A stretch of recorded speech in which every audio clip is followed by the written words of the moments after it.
दिल्ली के बहुत ही जाने माने पत्रकार नीलू रंजन जी मुझे इस डिबेट में ज्वाइन कर चुके हैं। नीलू जी, बहुत स्वागत आपका। मैं आपसे जानना चाहता हूं कि आधार को वोटर डेटा के साथ लिंक करने की ये जो पहल है, इस पहल को आप किस तरह से मानते हैं?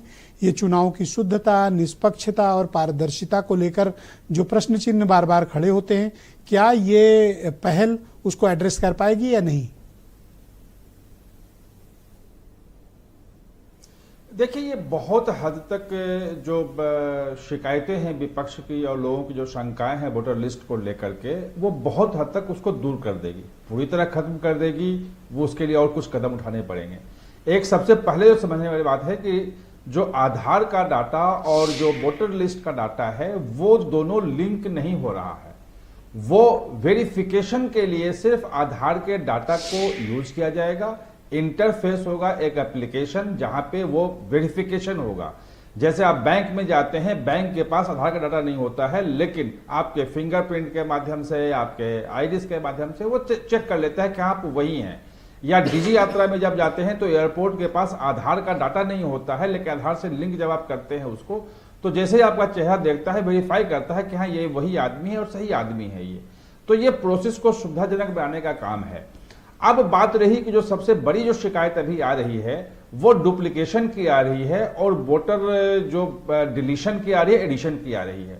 तो जो डुप्लीकेशन वाली चीज है कि डुप्लीकेट वोटर बहुत सारे हैं, लाखों की संख्या में बन जा रहे हैं, और जो ममता बनर्जी शिकायत कर रही हैं, तो आधार से जैसे ही इसका वेरिफिकेशन होगा तो पूरे देश में डुप्लीकेट वोटर्स की समस्या जो है वो लगभग खत्म हो जाएगी। कोई एकाध कहीं कुछ सेंध मार दे टेक्नोलॉजी में तो अलग मुद्दा है, लेकिन वो अब उसकी संभावना बिल्कुल नहीं रहेगी। तो ये डाटा लीक का भी मुद्दा नहीं है। कल विधायी सचिव वहां पे थे। सुप्रीम कोर्ट के तमाम जो फैसले हैं और जो जनप्रतिनिधित्व कानून है और एक जो कंसर्न शो किया गया इलेक्शन के लॉज हैं कि हमारे देश में data scandal, data leak scandal के कई गंभीर मामले आ चुके हैं, आप उनसे वाकिफ भी हैं। इस बात को कैसे इंश्योर किया जाएगा कि वोटर डेटा लीक नहीं होगा? नहीं, वोटर डाटा जो है वो तो चुनाव आयोग के पास है ही। वो डाटा चुनाव आयोग नहीं दे रहा है उनको, आधार को, और आधार जो है अपना डाटा चुनाव आयोग को नहीं दे रहा है। बीच में एक एप्लीकेशन बन रहा है जो इंटरफेस का काम करेगा, और जो वोटर लिस्ट का डाटा है उसमें जो एक एक वोटर का है वो आधार में है, उससे उसको वेरिफिकेशन कर लेगा कि ये है या नहीं है। जो डुप्लीकेट होगा उसको फ्लैग कर देगा कि डुप्लीकेट है। और एक जो सबसे बड़ा काम है, और इससे जितने भी मतलब जो डुप्लीकेट वोटर की समस्या खत्म होगी काफी हद तक, लेकिन जो एडिशन और डिलीशन वाला मामला है वो बहुत पेचीदा दो मामला कंसर्न है, और शो किए उसको गए। दूर करने जो के पब्लिक लिए कंसर्न है और उस पर क्लैरिटी आनी चाहिए, लोगों को पता चलने चाहिए कि सुप्रीम कोर्ट का जो रिसेंट ऑर्डर है वो ये कहता है, पैन कार्ड के मामले में जिन्होंने एक बहुत ही बड़ा ऑर्डर किया था कि ये स्वैच्छिक हो सकता है, इसकी अनिवार्यता नहीं है। इसमें भी जो चुनाव आयोग कह रहा है ये स्वैच्छिक ही होगा, क्योंकि बियॉन्ड सुप्रीम कोर्ट ऑर्डर वो नहीं जा सकते हैं।